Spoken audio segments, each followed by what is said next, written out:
System liquidity remained in surplus during August and September and also in early October, with a pickup in government spending and decline in currency in circulation.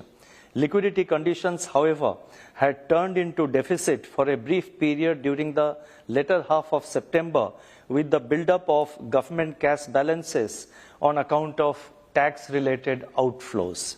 In sync with the shifting liquidity conditions, the Reserve Bank proactively conducted two-way operations to ensure alignment of interbank overnight rate with the policy repo rate. Across the term money market segments, the yields on 3-month treasury bills, that is T-bills, and commercial papers issued by non-banking financial companies, that is NBFCs, eased, while that on certificates of deposits firmed up marginally. The 10-year G-Sec yield softened in August-September on global and domestic cues, including policy pivot in the United States and also in some major economies. And also, these are not the only factors, but the yields in August-September, I'm talking about the 10-year G-Sec yields, they softened somewhat in August and September due to multiple factors, which would include pivot in the monetary policy of the US and some major economies, improved global investor sentiment, benign domestic inflation, and accelerated fiscal consolidation. The term premium, that is 10-year G-Sec yield minus 3-month T-bills yield, has remained stable in the recent few months. Transmission to the credit market has been satisfactory. Moving forward, the Reserve Bank will continue to be nimble and flexible in its liquidity management operations. We will deploy an appropriate mix of instruments to modulate both frictional and durable liquidity so as to ensure that money market interest rates evolve in an orderly manner. During the current financial year, that is up to 8th of October, that is till yesterday, the exchange rate of the Indian rupee has remained largely range-bound.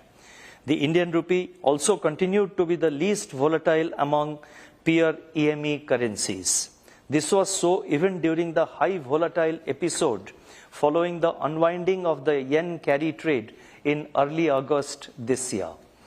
The lower volatility of the Indian rupee reflects India's strong macroeconomic fundamentals and improved external sector outlook.